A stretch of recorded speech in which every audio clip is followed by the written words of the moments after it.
The media has spoken to our coordinators. So Boy Green and James Wudi are coordinating this show around the coordinators, coordinating their talking points to the media. So with all that coordination going on, you need to coordinate yourself in front of your screen, whatever it is, so that you can watch this show. It's about to begin right here, right now. It's Boy Green meets Wudi. Can you guys help us get a jet chant here? Yeah, going. Oh. Okay, right, yeah. Come on in. Yeah. Yeah. Okay, let's go! J-E-T-S, jet! Let's go! J-E-T-S, jet! Let's go! There you go, Wudi! Third Party Thursday. Chris joining us here on the program with a capital P here on the program. Jake Asman, come on down. How you doing, good sir? Wow, what an intro. I mean, Boy Green is known for having the intro, but Wudi, that was unreal, man. Thanks for the kind words, son. We are men of many names. My favorite Austrian Jets fan right there, Yeah. baby. Boy Green. It's Wudi.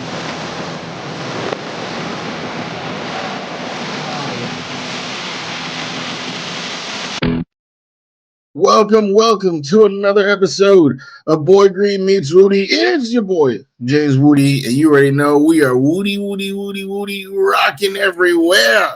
Right here is the boy who became king. You already know he rocking, he popping, pop locking. All right, he is none other. Oh, hit him with it. Paul Edston Jr. in the building. How you doing, my good sir? It's excellent. It's great to have content to be going on, of OTA practice going on, Justin Fields speaking, Tanner Engstrand speaking, Steve Wilks, Chris Banjo. This is our first time sort of hearing from the coordinators. So, you know, there's a lot to unpack there, both on Wilks and Engstrand, and obviously Engstrand in particular, because we have been We've been starving out there in the streets for some Jets offense. So when we hear a guy, oh, you're a guy who knew that Ben Johnson guy who was doing some stuff in Detroit with some trick plays and whatnot. Welcome to the family, Tanner Engstrand. Welcome to the family. So all that connective tissue, what juice could be coming to the NYJ? Interesting. Very, very interesting. Yeah. Yes, absolutely. And, before we dive into that, sure. You know what's going on right here. Come on now. It's a big game. Yeah. Wasn't expecting to lose game 4. To me, it was arguably their worst performance of the 4 games. Sure. Tibbs, he kind of got bullied into extending his rotation, but now he don't know who to play. Yeah. People are out there that have never played together before. My boy DeLon Wright picking up a double dribble, which I haven't seen called in the NBA in about 3 or 4 years, which is actually really more of an indictment on the NBA. Not really. That's probably true. All right. But come on, Knicks. Come on, man. All right. I'm not ready to have this season end. That's why this hat is white, right? It's not a black hat. There's no funeral out here. Come on now. We got this just one game at a time. It has been done before. 3-1. It's been done, sure. A few times before. Let's get it done. Yeah. 13. Well, it's time to be number 14. Boom. So I'm looking forward to it. Game 5 tonight. Knicks, Pacers. Again, I'm not ready for the series to be over yet either as a what's the word I'm looking for? I was going to say casual basketball fan, but I'm more than that, but an outside observer. Yeah, there you go. Neutral basketball fan that's just been enjoying the series. It's been wildly entertaining. So I'm not ready for these WWE storylines of Tyrese Halliburton and old Jalen Brunson meeting in the squared circle there. I'm not ready for any of that to end. So, hey, go New York, go New York, go. And I heard James Wudi made his radio appearance in New York earlier today. Wow, I was listening to the show. You were on with a handsome host. Wow, it was spectacular. Yeah. Hey, anytime I can lend, my talents somewhere that is looking for analysis, I am here to analyze. And that's exactly what I did. It was a great time talking to my main man. There's whether it's video, audio, it is always an absolute pleasure to talk to the man, the myth, the junior right here. That's a good point. Yeah, I mean, we were right here. I'm literally in the same seat I was earlier, but I'm just talking into a different microphone, not this one hanging from above. Instead, the one that I brought with me in the pack. So yeah, baby, it's exciting. So good luck to your New York Knicks tonight, and hopefully the next time we speak next Tuesday, we're talking about an NBA Finals appearance because Game 7 would be the Monday, the day before. So it's interesting how that's all going to work out. That's very interesting. Yeah, that would be very interesting. So yeah, that's a lot of games in between, or potential. Hopefully, sure. Let's just not make it one. Come on. It cannot be tonight. A gentlemanly sweep. Come on, you got to have more dignity and respect than that. The Pacers beat your guys' ass last year. Going to let it happen 2 years in a row? Come on, man. Calm down. Relax. Come on now. So I'm very much looking forward to it. And something else I'm looking forward to is all this coordinator talk. And I see a lot of people in our comment section have not heard the coordinator press conferences. So the videos and clips we're going to play will be their first introduction, and fascinating. Again, I cut up a bunch of clips. They're on my Twitter and Instagram. All of them are on my Twitter. A big majority of them are on the Instagram. So Twitter is @BoyGreen25 for the clips. We're going to be playing several of them on the show. And then what do you mean you're going to react to them? We like what we hear. We don't like what we hear. I think there's a chance for both, depending on some of the clips we're going to play here. But I think we talked before the show, Wudi, and the most interesting man in the world is Tanner Engstrand. Steve Wilks, he's been around the block. He's interested, and there is some interesting quotes he said, and some interesting back and forth where he had that with several media members. More on that in a moment. But let's get into Tanner Engstrand, because I think all of us, quite frankly, Wudi, have had this question. Tanner Engstrand, first off, what the hell did he do over there in Detroit? And number two, what is the offensive philosophy? What is it going to be with the New York Jets? And that was the first question he was asked off the bat, his offensive philosophy. So, Woody, let's hear what he had to say. How would you, I mean, this is kind of a general question, but because you haven't been in this role before, describe your offensive philosophy and what you want to kind of bring to the table here?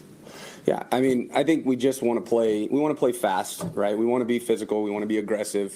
We want to be explosive. We want to be detailed. We want that to show up on tape each and every week. When somebody looks at our tape, we want those things to show up, and that's what we're going to shoot for. All right, Wudi, your reaction to that offensive philosophy for the New York Jets? Well, it sounds a lot like Aaron Glenn.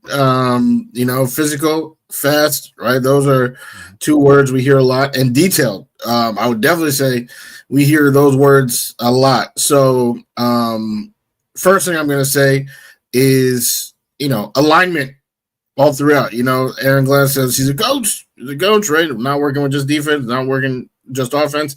To me, that's proof that Aaron Glenn has fingerprints on the offense as well, because those are his tenets as well.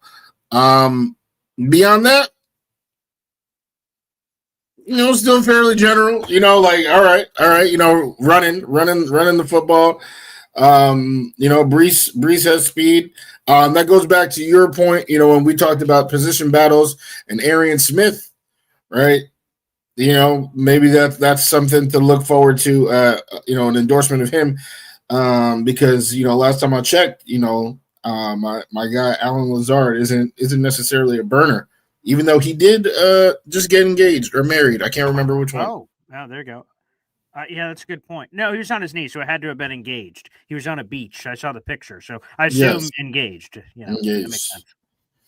Yes. That's true. He was. Shout out to the Jets posting that. But yeah, not a shout out to the fans in the comment section who said, "Hey, did he drop the ring? How many times did it take to propose?"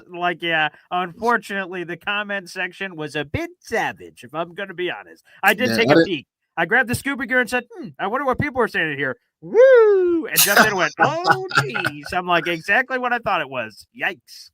Yeah. I didn't even hit the comments. I just, congrats on Lazard. Yeah. Yes, and went to it.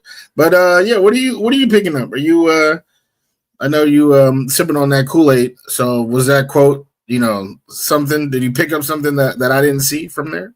Well, one quote we won't play today because I didn't get a chance to get it out because I knew the show was coming up, so I had to be a little bit select and pick what I thought were the ones I could get to the quickest.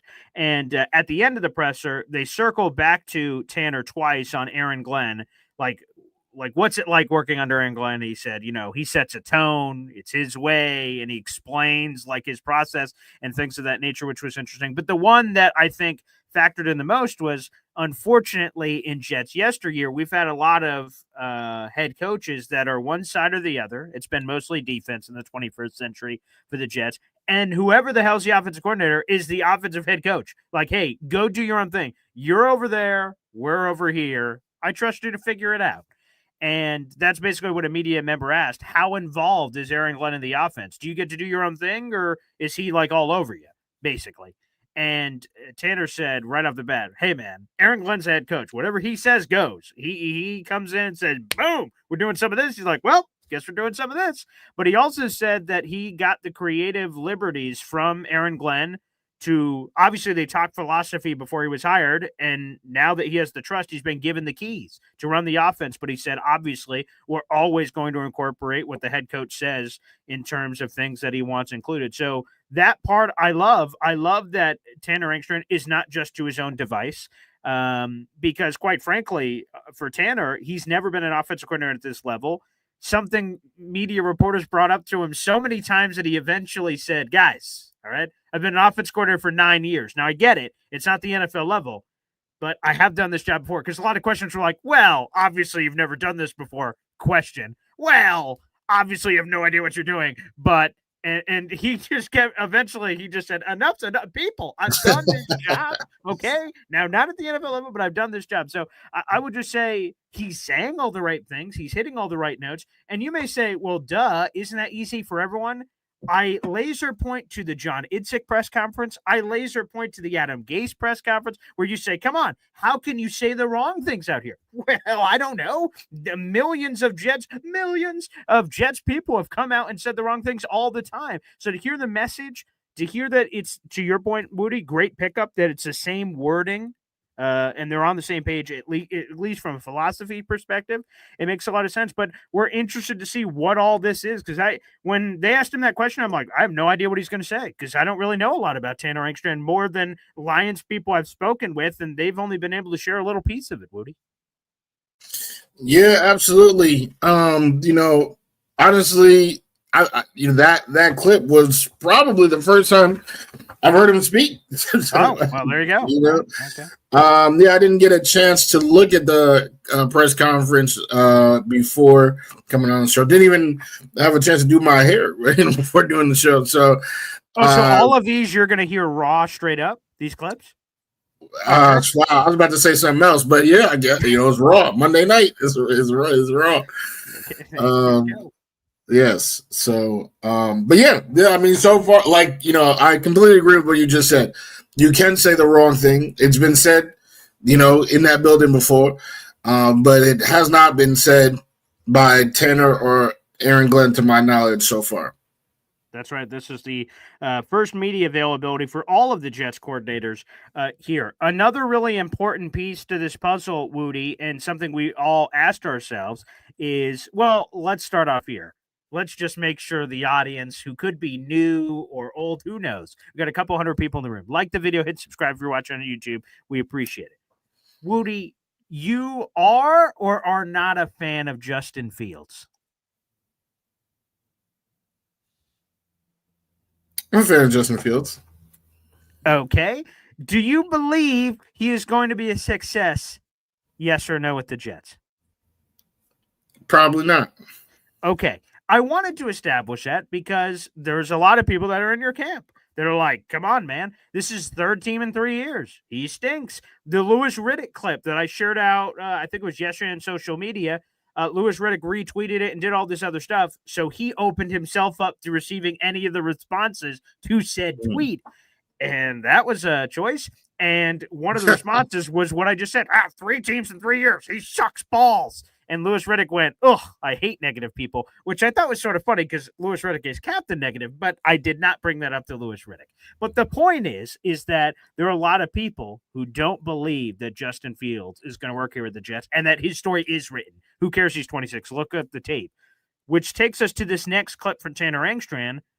So, Jets, why did you pick Justin Fields? Obviously, you targeted him. You went after him as soon as free agency opened. So, you must have, in your pre-meetings in months leading up to it, not that many months because they were hired on January 22nd and 25th, respectively. So, that's probably a month and a half, I guess, technically speaking, ahead of free agency. But obviously, they targeted Fields, said, this is our guy. And obviously, that must have been Engstrand's guy because Aaron Glenn talked to Engstrand. He's not giving him a random quarterback from the toy chest. It's a guy they targeted. Why did they pick Justin Fields? Tanner Engstrand with a back-to-back. There's 2 questions in here. Interesting. Why was Justin Fields the right guy to lead what you wanted to?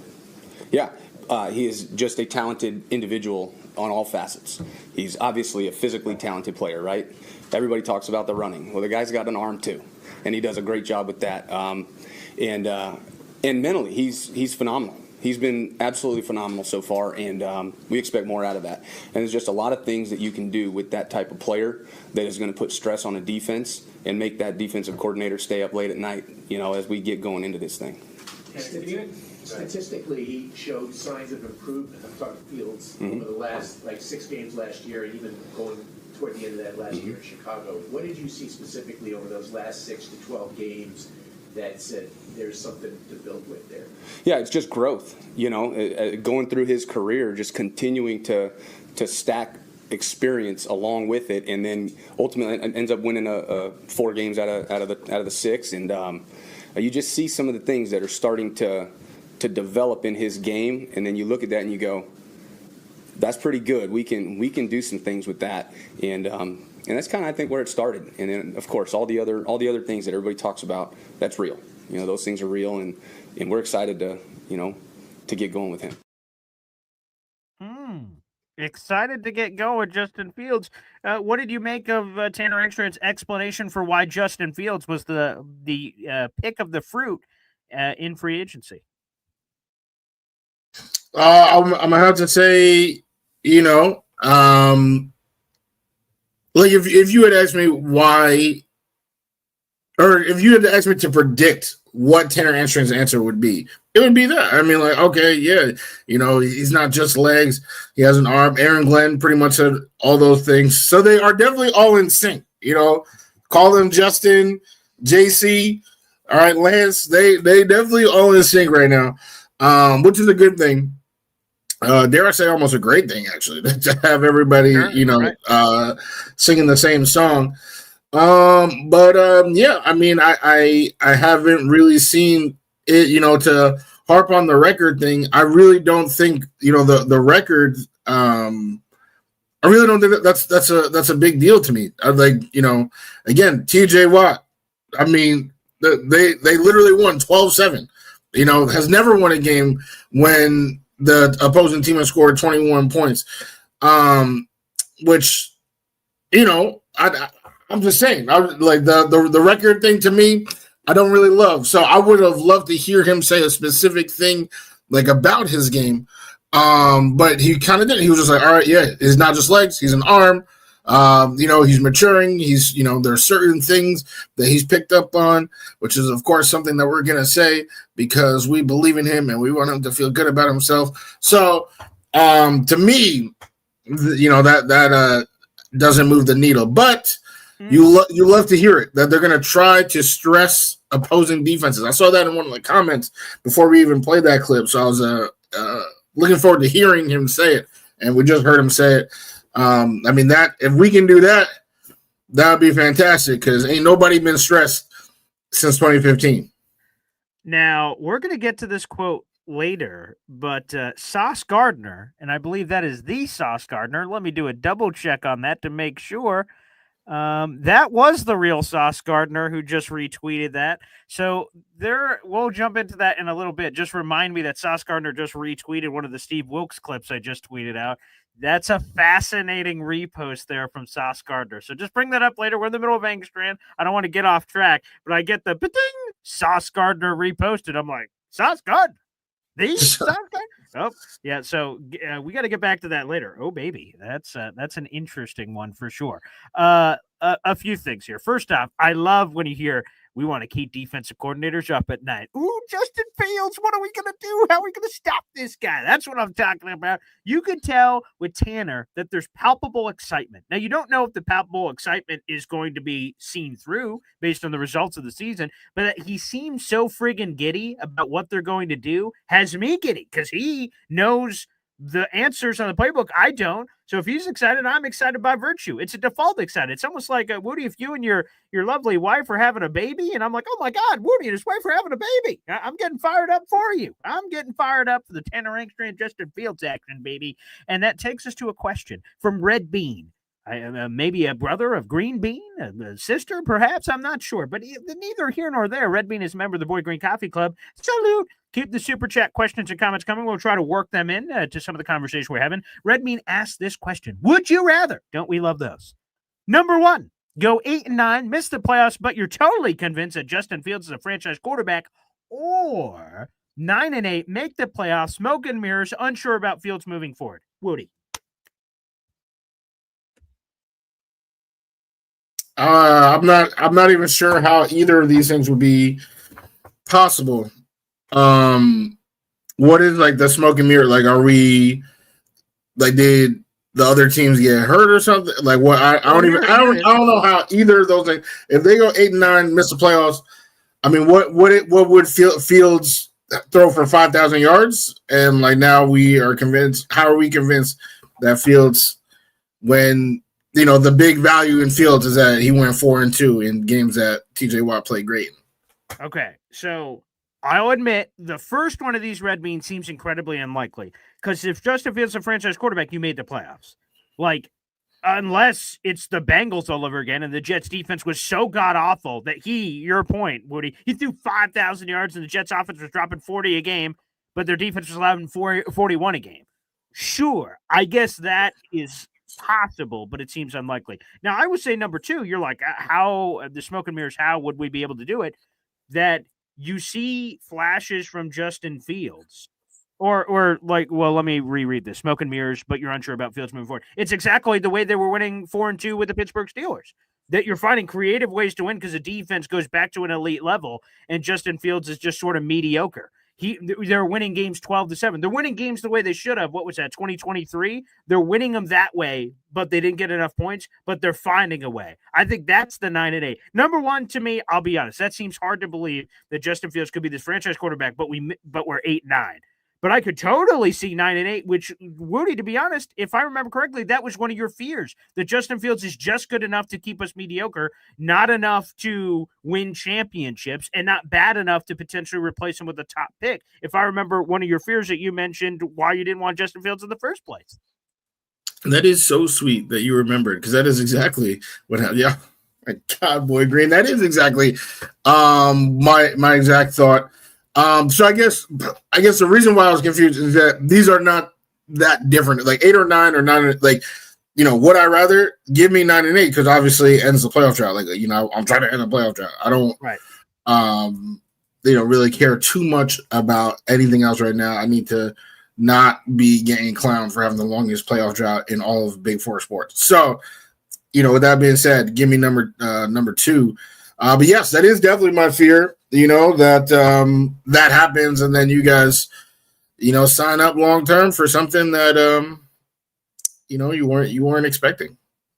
So Red Bean, we'll keep an eye out for that. Again, keep all your super chats, comments, and things coming. There's a variety of things we'll work in there. Let's get another one in here. I think this is the right order. So we'll just play this clip and then well react to it. They all. Well, if I could just address one comment real quick. Yeah. Oh, our boy.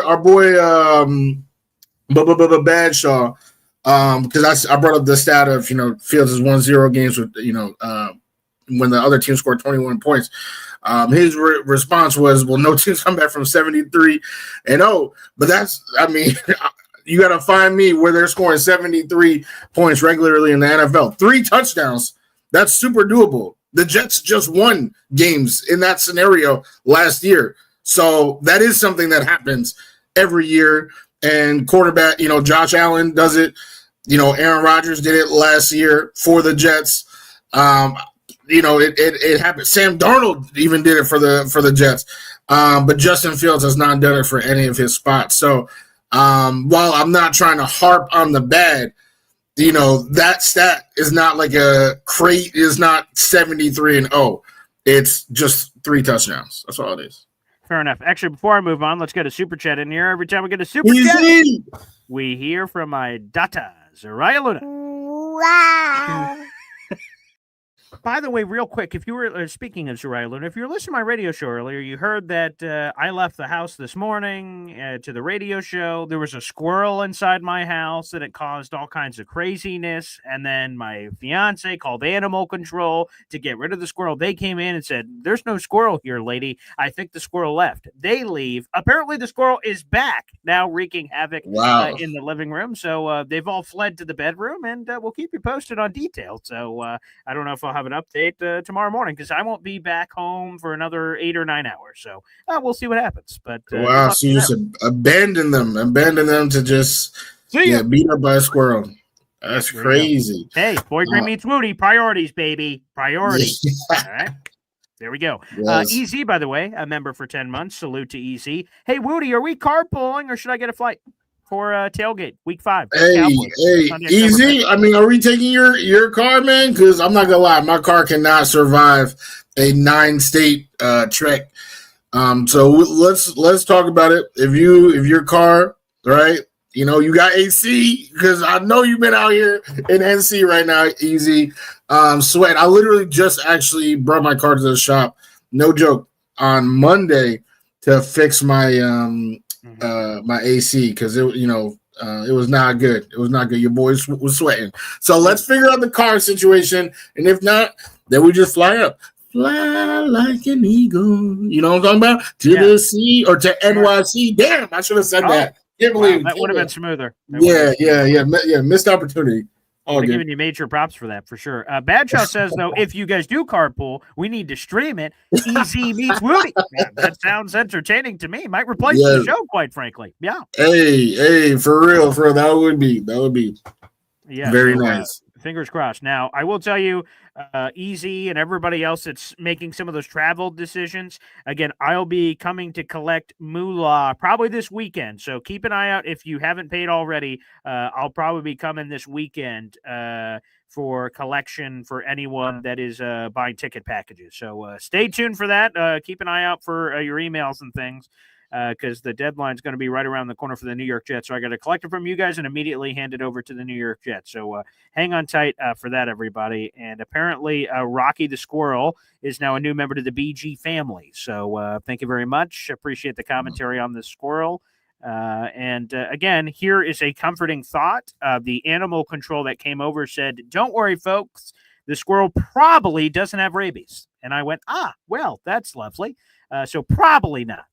Now, that's not 100% from what I understand. I don't know if that's one of those hop on pops 0.0% chance of getting rabies or not getting rabies, but we'll circle back to that to see if we can give you any details on it. Yeah. Yeah. Well, they're not nocturnal. Like, if there's like a skunk in your house or something like that, at this time, you definitely got to be, you got to be shook. But I think that's a fair assessment. Like, they most likely do not have rabies. Well, but how would they know for sure if they, didn't talk to Rocky? Then why even bring that up? Like, that's just a weird thing to say. Hey, I know you're pretty worried about this rabid squirrel in your house, but hey, here's a comforting thought. It probably doesn't have rabies. Because you just used rabid in the sentence. So you could be thinking like, wow, this squirrel is rabid, oh my gosh. Friendly squirrel. It just broke it into my house. It's a B&E action. No, but by definition, the word rabid means has rabies. So they're trying to comfort you by saying it most likely doesn't have rabies, but it could, because it's not a nocturnal animal. It's a diurnal animal. They probably don't have rabies. He's just trying to get his nut. Aren't we all? But here's the thing, though. Isn't really everything in life, it's 50-50. It's either going to happen or it doesn't. So it's a 50-50 shot whether the squirrel has rabies. It either does or it doesn't. So it's 50-50. Just because there's only two options doesn't mean it's 50-50. It feels 50-50. It feels like But it's it's one not. or the other. Yes, but again, that's just two options, not 50-50. Well, what's a third option? No, there's only two options. One option can be 80%. The other option can be 20%. I don't know the math, man. Okay, That's what I'm trying to teach it to you. I wasn't promised for math. I'm unaware of this, but that's again neither here nor there. Well, we can tutor you on math, any time. But yeah, that's just two options. Two options is not 50-50. It's just two options. It can be 80-20. It can be 90-10. It can be 95-5. That's possible. Morning Woody says if Boy Green is filming at the Mount tomorrow morning, then we know that's a dead giveaway. Yo Holmes agrees with Woody saying, Paul, everything in life is not 50-50 BG, but hey, different strokes, different folks. We can agree to disagree. No, it's actually the laws of math. Like it's probability. It's don't worry. We'll like I said, we will tutor you. Morning Woody, you actually hurt my feelings because you said that you didn't like my pom pom. I don't know what's wrong with it. Oof. I like pom poms. Yeah, it's very. Let's go. Very Let's go Knicks. Yeah, here we go. All right, let's do this. Let's go to another one. What do you take from Ben and what you learned from him? Because obviously he's had a pretty good body of work success. And what do you I mean, not giving up any trade secrets, but what are the philosophies or whatever that you bring here? Yeah, I would say Ben is an elite teacher. And really what you take from that is be clear and concise with the information you're giving to the players and be detailed. Be the most detailed person at your job that you can be and leave no doubt to the players of what their job is. I think that was one of the best things that he did. Interesting. So I don't know if you guys heard that. So first off, the question was asking about Ben Johnson, who he's been obviously connected to for obvious reasons. And then I don't know if you heard that, Woody. Let me ask you this, Woody. What is the best sports movie of all time? Go. Oh, damn. That's easy. No, I mean, for you, it's probably draft day, so I'll go with that. Well, I guess that could be true. But putting draft day aside, because it's in its own special class, what's the best movie of all time? Sports movie. There's a lot of good ones. I'll just say my personal favorite. I feel like you can't go wrong with it. Or, I don't care because it's my personal, so I'm going to stand on it. Rocky is my favorite sports movie of all time. LOL. Anywho, we won't get into that. That's more for your therapist. But the softball I was trying to give you is Remember the Titans. And you just heard that from Tanner. Is that the best movie? I was gonna say no. Hold on. Because that's a generational thing. Like for our generation, right? We were like 10, it was a good movie. And I did think about that movie. But like then there's it's a really good movie. You gotta. Are we talking about Frosted Flakes now? We're talking about Frosted Flakes. It's great. Okay, but there's so many movies. You said of all time. You didn't say of the 21st century. Well, of course, of all time, it dealt with some serious racial issues, and it was very progressive, very moving forward. A lot of stuff in there. Yeah. Okay. All right. You keep going with your point. The reason why I bring it up is that I don't know if you heard Tanner Engstrand slip that in there, but there was a little leave no doubt, a little Coach Bill Yost action. I don't know if he saw Remember the Titans before this presser, but he said, and I love, in all seriousness, though, that I love the message from Ben Johnson. Like, what's the thing you took away from Ben Johnson, who, again, he worked with, obviously, with the Detroit Lions? And to repeat it, just in case you missed it, quote, be clear and concise with the information you're giving the players and be detailed. Be the most detailed person at your job that you can be. Leave no doubt to the players of what their job is. And to be honest, I made a joke here earlier. I don't know when we're going to get to this quote. I think it's from Engstrand. No, it was from Steve Wilks. So we'll get to that later. But like, you would think that last part of that quote I just said should make, like, wouldn't any coach do that, right? Leave no doubt to the players of what their job is. But if you've been a fan of the New York Jets, that is not obvious of saying, hey, this is what you're playing. Like, for instance, Malachi Corley, right? And he's hurt apparently right now, so that sucks for Malachi. But when the Jets traded up for Malachi Corley and tried to trade up even higher, the assumption was, the Jets must have this grandiose plan for how to use Malachi Corley. They're being so aggressive to get this guy. They must have a plan. Boom! Nathaniel Hackett must be like, I know how to use this guy. Which that's always a safe assumption, isn't it? So like that should be assumed. But with Jets coaches of yesteryear, that has not been an assumed thing you could do. So that's the thing I love from Tanner, that one of the number one things he learned from Ben Johnson is being an elite, being an elite teacher. That's what he called Ben Johnson, not calling himself. He said being an elite teacher is Ben Johnson's superpower, basically, and making sure that everyone knows what their job is. And I think that's clear. When you draft, like Arian Smith, what is his role on this team? We're not guessing what the role, we just know what his role is. I think that's an important piece of the puzzle. So I really like that quote. Really liked it. Yeah, I mean, I would say that's, the best quote we have reviewed so far in the day. Quick aside, because our guys are going off in the comments. Of course, naturally. You know what? I'm gonna have to agree.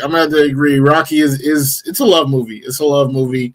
It's a love story. As a matter of fact, and as soon as Dirty Coach said it, I was like, damn, you're right. Because I actually just saw the Sylvester Stallone documentary, and he himself was like, it's a love story. That might be why it was like top of mind, because I just saw that documentary within the last 2 weeks. But anyway, that is what it is. Now back to Tanner Engstrand.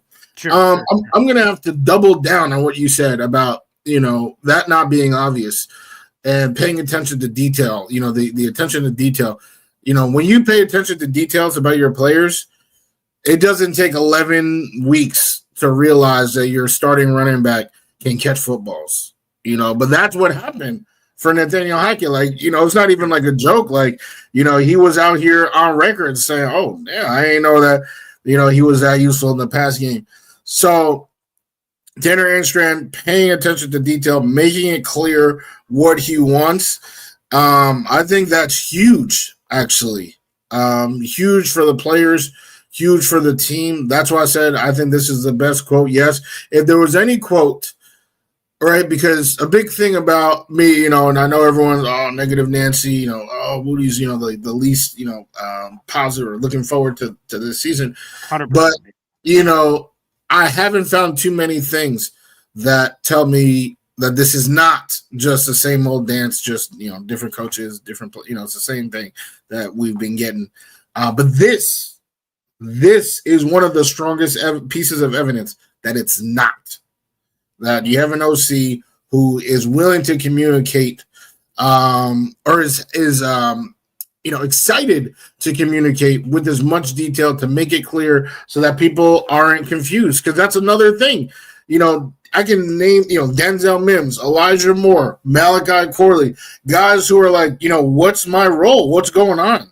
But when you have open discussion all the time, you're not going to get people that are like, trade me, we're winning games, but I'm not involved. That's not going to happen. And you never saw that on the defense, really. It was the offense. And that goes to show, okay, this is AG's team. He's on both sides. And for everybody, we're going to speak clearly and make it clear what we are expected from everybody. So that, I think, is a big change. There's no doubt about it. So that feels a little bit better. Next clip. Coming from an offense where you have the prototypical pocket passer in Goff, and now you have one of the best running quarterbacks. So how is that a little out of your comfort zone? Like, what kind of transition is that for you to make that adjustment? Yeah, I think it just opens things up more. That's all. It just adds another layer to what we can do with where we're going on offense. Tanner Engstrand going from old stationary cinder block feet Jared Goff to dual threat mobility man Justin Fields adds another layer to what he can do on offense. Buy or sell, James Wudi? I mean, technically, yes, but that's assuming that, Fields can command the pocket, at a similar level to Jared Goff, which sounds like a compliment to Jared Goff, but it's really more of a slight to Justin Fields. That remains to be seen. Can he man a pocket to an adequate or above average level? We don't know. I guess we don't, which is true. But I will just say that, it is a fair question. Like, sometimes people can't see the facial expressions, right? So Ritsumi is asking the question, is that something you're uncomfortable with? You throw like a lot of things in a question and you just start going, you start shaking his head. Nah, man, I ain't uncomfortable with that. Like I'm super comfortable with that. And we'll see what happens. We'll see if that's the truth. And then here's the last Tanner Engstrand clip, Wudi. Apparently, there's two things here to take out. Tanner Engstrand loves him some Breece Hall, and he reiterated the Aaron Glenn message. We're going to get Garrett Wilson the ball as much as humanly possible in 2025. What are your thoughts of Breece Hall? Love him. Love him. Comes to work, works hard, good guy around, good guy around the players, leads by example, talented. I love everything about it. What can he do in this side? I mean, you have some skilled players. Him, you got some weapons here. What can they do with Justin? Specifically, Breece, Garrett. I mean, like I said, you have a lot. So yeah. Again, that is a blessing, right? To come into a place and already have weapons in place. And Breece, he's shown in his career that he can run the football, whether it's inside between the tackles, whether it's outside, and in the pass game. He's caught a ton of passes in his career, which is very beneficial for us. Garrett has shown to be an explosive player, and we're going to hopefully continue to do that. I know AG talked about, hey, what are we going to do with Garrett? We're going to give him the ball as much as we can. And you know what? I'm in on it. And so I feel really good about that, about those guys. My number one takeaway, Wudi, is that Tanner Engstrand loves Breece Hall. And you may say, okay, I heard him just say that. Well, if we rewind to the NFL owners meetings, hey, Aaron Glenn, thoughts on Breece Hall? He's like, boy, have you heard about Braylon Allen and Isaiah Davis? We're like, huh? That's not what we asked you. This time, how you feel about Breece Hall? I love me some Breece Hall. Wait, we have other running backs on the team? Didn't even mention them, baby. Love with a capital L, baby. L for love. Dodgeball. There you go. L for love and Breece Hall. Gotta love it. Well, like you said, right? You said if anybody's new to this program, you wanted to establish how I felt about certain players. So let me make it perfectly clear. Breece Hall has been one of my favorite players on this team since he was drafted. He is electric. I have his jersey in this closet behind me on the intro. That's a jersey that I'm repping. When you see me October 5th, watching the Cowboys, that's most likely the jersey I'll be repping. I mean, Breece, I think what, he could have been, he still can be, but he was – that rookie year, my God, he was on a track to be just like his uncle, Roger Craig, who, is one of the earliest dual threat running backs in the history of this game and is a Hall of Famer. But anyway, back to the actual what we're talking about that's relevant to today.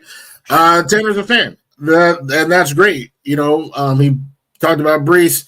He's all for getting Garrett the football. I think that's what everyone should be about, is getting Garrett Wilson the football. Both of these guys are tremendous, like unbelievable in space. The unfortunate thing about that is that, we've heard that before. We've all, spent a first-round fantasy football pick on Breece or Garrett these last couple of years and haven't really gotten that type of production. Sure. So, and for me personally, I did it with both of them. Both of them, I was out here, like in one league, one, the other league, the other. And it was not cool runnings, let me tell you. Trying to, get that team to the championship. But yeah, I mean, this is, and you look at from where they came from, Amon-Ra St. Brown, I think he has a similar talent to Garrett.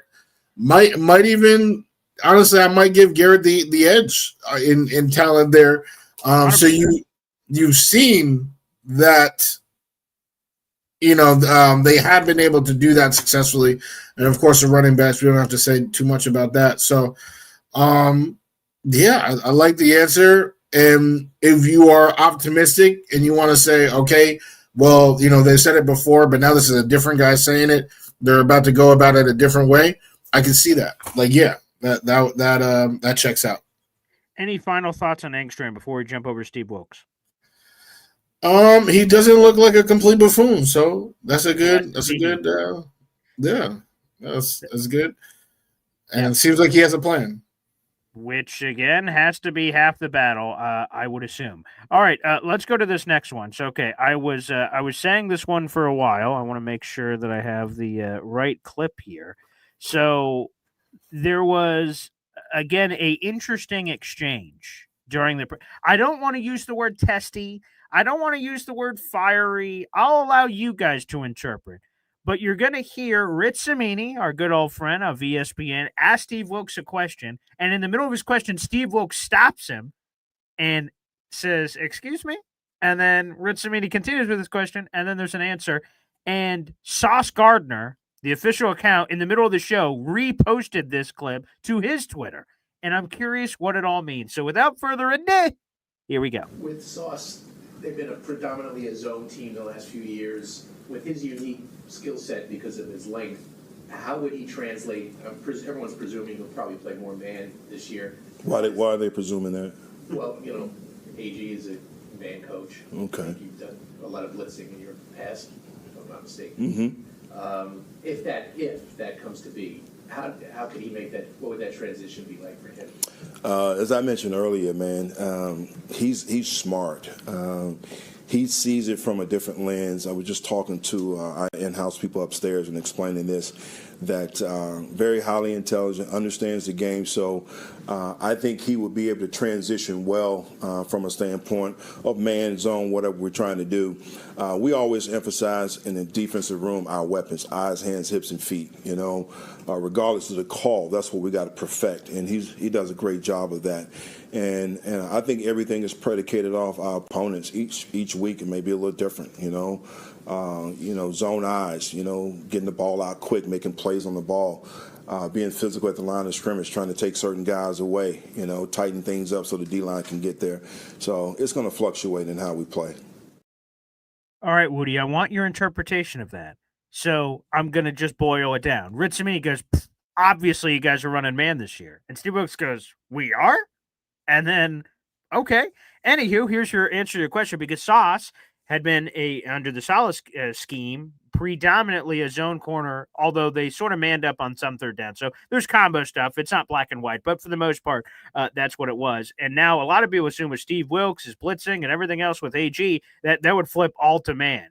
What do you make of Steve Wilks doing that? Is he just fucking around with Rich Cimini, or are we assuming incorrectly things that are going to be going on with this defense? I think they got the bullseye on Cimini, man. Every single time he's asking a question, somebody's snapping back. I would like to hope that it means that they're open to exotic coverages, because that's what you got to do in today's NFL. Like you just said, it's predominantly zone, but when they had to change it, when they had to flip it, they did. So I think that's kind of, what Wilks was saying. Steve Wilks, let me put some respect on his name before he come after me. When defensive coach DC, Mr. Wilks, what he was saying was that, don't pigeonhole us like that. We're going to be doing a lot of things, but then I loved his answer about Sauce specifically. And those are the things that I loved about Sauce. We're talking about those weapons. That's what I've seen in Sauce. So it's a great, clip for him to retweet, to see that, his coaches got his back, and they pretty much, like to Tanner Engstrand's point, left no doubt really of what they mean and the confidence they have in their guys. And I think, and I hate to, attack Salah from beyond. He's doing his own thing back in San Fran. But, I do think, based on what I've seen from the Salah regime, he probably would have stopped short of, the specifics of why he thinks that Sauce would translate. He would just be like, Sauce is a great player. He's exceptional player. He would be great no matter what we do. But Steve Wilks broke down, these are the tools that he has that would make him good no matter, what we do. So from a player standpoint, that's a great way to win a guy over who, is completely in flux. I know a lot of emphasis is on, oh, you need to impress these new coaches. But in some respects, these new coaches have to impress the players. If Garrett didn't like what was happening, he could just be like, I'm out. And Sauce is in a very, very, very similar boat. So it seems like on the two-way street, they're both impressing each other. Yeah, we won't play this full clip. I'll just read you the quote, but it feeds into what I was about to say on the Salah thing. Is Steve Wilks said this, and this was my sarcastic, wow, did you hear about this new strategy Steve Wilks and Aaron Glenn are going to employ? It was this quote. This is what Steve Wilks said. We're going to make sure that we cater to our players. Who do you have? What do they do? Put them in the best position to succeed. And obviously, every coach should be doing that. But if we go to a Salah thing, because Wudi loves pissing on him when he's gone, is that I watched a Jets-Bills game, and the Bills said, oh, Sauce is on one side of the field. Hey, Stefan, go to the other side. And he went, doot, doot, doot, doot, and trotted over there. Sauce didn't follow him. And I can't remember the corner he was on. So, it wasn't Michael Carter II. It was pre-DJ Reach. I don't know who the corner was there that was there that I'm not thinking of. But either way, so whoever or an injury and maybe DJ Reed wasn't in the game, whatever it was. So there was a corner, and Stephon Diggs pistol whipped whoever that corner was all the way down the field at the end of the first half. It was a Jets-Bills game I went to. And then we go to the post game and like, Salah, what the hell, man? Sauce is your best corner. Why wouldn't he follow Stephon Diggs over there? The Bills clearly did that to avoid Sauce, and he went like, that's not what we do in this defense. And a lot of fans got frustrated, like, dude, you got to adapt, man. You can't just say, I'm sorry, square peg, round hole, can't do it, won't do it. Sorry, that's how it works. And that's something that used to piss me off. So to hear stuff like this from Wilks, again, we're in honeymoon mode. There's really, unless Wilks just says something dumb that we're all going to make fun of, like, for the most part, you can do real no wrong here. But I like those answers because seeing some of the problems of the previous regime, that's something that used to piss me off. Yeah, I mean, I definitely am not going to attack the previous defense too much, if at all, because I think it was a benefit to have it set up how they set it up. And we saw very quickly once he was gone and Old Brick was out here, sharing people's phone numbers with his son, the team fell apart, So, and now you guys literally turned down Sauce and, feel like he took a step back. But I really feel like the defense that they were playing was very DB friendly. I can't really get on Salah too much. But coach speak was definitely one of his worst things. And that's, I guess, ultimately what you just shared was, him just just saying something, just so I can definitely agree with that. But it definitely seems like, Mr. Wilks has the blueprint, and we're gonna abide to it. Now I have I was gonna show, yeah, sure. I think these will come up. All right, let me try to shift the camera here. All right. Let's see. Oh, let me try to see. We're moving some stuff over here. Oh, you like that Knicks? I forgot that was right there. That's a good point. So we keep moving. A lot of Knicks. Oh, look at all that Knicks over there. Okay. Yes, Here we go. yes. Let's keep moving. Let's keep moving. Bing bong. Sorry. Yeah, the Jets are on the other side of the room. But the thing I was trying to show you is, all right. So you guys see all these trophies over here, right? I love trophies. Trophies are great. My name's actually on a lot of those trophies. Weird flex. Anywho, but bringing that back over, I brought up the trophies just because, as I'm carefully moving my entire setup here, I'm trying to be very careful. There we go. Very nice. Go New York. Go New York. Go. There you go. But I see Mahar Khalil has crowned us if you want to crown the rest, crown us the #1 3 p.m. show of all time. If there was an award for such a thing, thank you for submitting us to it. Appreciate it. And Sharon calling us some afternoon delight. If either any of you or my fiance calls me that, I'm feeling pretty good. So blessed be. Yeah. Yes, absolutely. I saw that as well. Was definitely gonna shout it out that I definitely appreciate that. Boy Green, he out here bringing the sauce. 3 p.m. You already know we out here. We're gonna talk about it and exactly how we see it. All right, exactly how we see it. If we see a spade, we call it a spade. We're not gonna tell you something that we don't believe in. So if I believe Rocky is a great sports movie, I'm gonna say it. And when I'm corrected, I accept the correction because it is indeed a love story. Yeah, and just to clarify, this is my house, people. So people thinking that it may be a Taekwondo trophy or something. I don't bring that. Would be a very weird thing to say. Hey, everybody! I'm here at the radio station. Have you seen all the cool martial arts awards I've won? Those are fantasy football trophies, and one of them has a horse's ass on it. And proudly, by the way, very proudly, that my name's on several of those trophies. So, this is not my house. This is a radio station. So those are all fantasy football trophies for a radio show. But no squirrels in there. There's no squirrels at the radio hopefully station. Not. Got to check every corner. I don't believe the only squirrel is me because I've gotten some of those with the beaver teeth. I get that made fun of all the time. Which there was a Packers fan. I don't think he's in our chat anymore now that Rodgers has moved on, sort of like BMAC. But he used to come in here and say, "Hey, look, it's Bucktooth Boy Green." I went, "Jesus!" I'm like, "Good Lord!" And like every video, he was just very consistent with it, and I was just sort of impressed. He's like, "Hey, Jaggletooth," and I was like, "Good night," like a dinosaur or something. I was like, "Jesus, man." I appreciate the consistency every time. Like, you just beat me over the head, and yeah, old Beaver. I can't even say it. Beaver. See, that's probably part of the problem. As the air's kind of going through my teeth. Beaver. There you go. Bucky Beaver. I got to work on my bees. Got to work on my bees. Okay. It's all good. All good. We love you as is, Boy Green. Thank you. Trophies and all. Sure. I mean, right now, right? But we still got some. There are still some quotes that obviously stay tuned because obviously you already know Boy Green's about to break them down. Go to Take Flight Talk. I might be breaking some down. Okay, but at this point, the Knicks. My God, I just need them to come on, one game at a time. I'm not talking about games. I'm not talking about nothing. I'm talking about Game 5, Madison Square Garden. Just need one.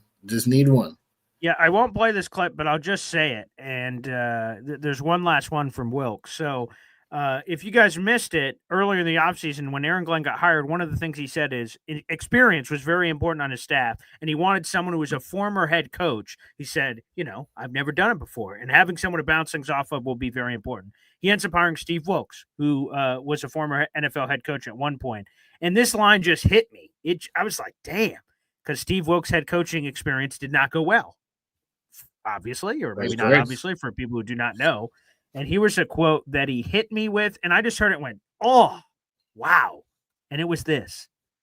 Sometimes in that seat, man, this is Steve Wilks talking about being a head coach, it gets lonely. You don't have that sounding piece, that individual that you can communicate and speak with. And he just talked about, being lonely in that seat, and no one understands that seat. And it goes beyond football. You have to make decisions for the building. There's more than football decisions. And when you're and now I'm paraphrasing, but basically, like when you're in that dark place with stuff, like that's some difficult, crap to filter through. And he says, I'm loving that I'm going to be in this position wherever, anytime AG needs anything, he can lean on me and I can help him through any of the mistakes I made and hopefully prevent him from making those. So it's just a powerful stuff because, being an NFL head coach, whether you're it for an interim status for a day or you get a year on the job or whatever, it's a great honor, man. There's only 32 of these jobs in the world, and Steve Wilks has held that twice. I believe that's Cardinals and Panthers when he was the interim, and the interim Carolina job, I'm pretty sure was fired like at the beginning of the season. If I remember correctly, that was Frank Reich, and then Wilks ran it out for the rest of the year, and he got like 10, 11, 12 games or something crazy. So he got 2 opportunities. Now that's what it's been. But that was pretty cool, too. So I wanted to give a salute out to Wilks, sharing that vulnerable moment for him of being a head coach. That's cool that he's going to be able to share that with Coach. Yeah, I mean, that goes back to when we were first talking about the head coach search, which I guess actually was a super long time ago because they fired the coach week 5. But I shared a quote from Bill Belichick, who – a lot of people would say is one of the better head coaches in the history of the game. Sure. And he said that the jump from a coordinator to head coach is huge. And he had no idea what to expect. and it was, he failed in Cleveland, and it was because of the different responsibilities that don't even cross your mind as a coordinator, but are now things that he is solely responsible for.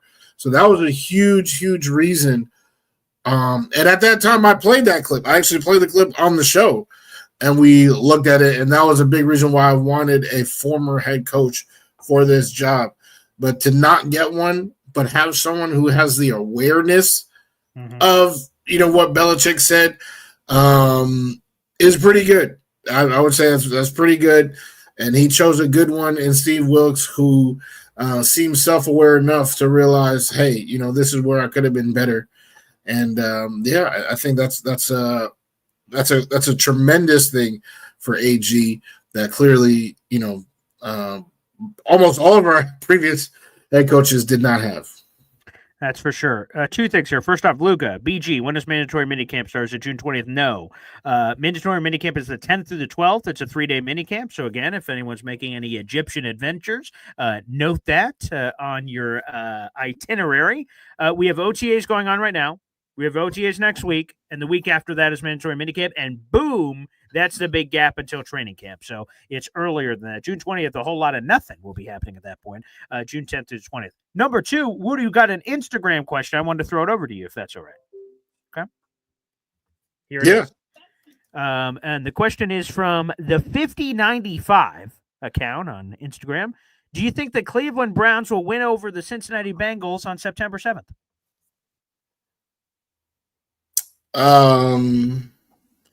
Probably not.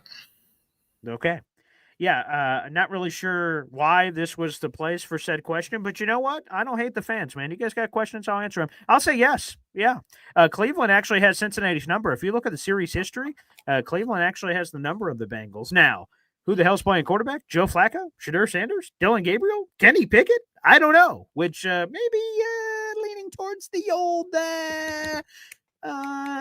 Bengals, Joe Burrow. It could be leaning their side for potentially winning that game, but I appreciate the question. Again, Instagram account, the 5095. Thank you for choosing Boy Green Meets Woody for all of your Bengals Browns questions. Well, that's what we're here for. Yeah. Yes. Well, definitely appreciate everybody's time. Another tremendous episode in the books. We'll still be talking. But again, like I said before, haven't stopped thinking about them since I just said it. Let's go, Knicks. Yeah, wait. Here it is. Bing bong. Bing there it bong. is. There you go. Go New York, go New York, go. Hopefully we're on Boy Green Daily tomorrow morning. Hopefully there's still playoffs to be played in the conference finals. We'll let you know. All right, everybody, God bless. Take care. Before you go, make sure you guys show your support. We got 300 people in the room. Like the video, hit subscribe. That's a free way to contribute if you're watching on YouTube, whether that's my YouTube channel or Woody's Take Flight Talk. Make sure you guys show your support. Please do that. That's a free way to show love to the show. I love it when people are dropping memberships and all that, super chats and stuff like that. But again, free way to contribute. Never forget it, people. That is liking the video and hitting subscribe. Thanks, everybody, for showing your support. And, hey, we'll be seeing you. Go New York. Go New York. Go.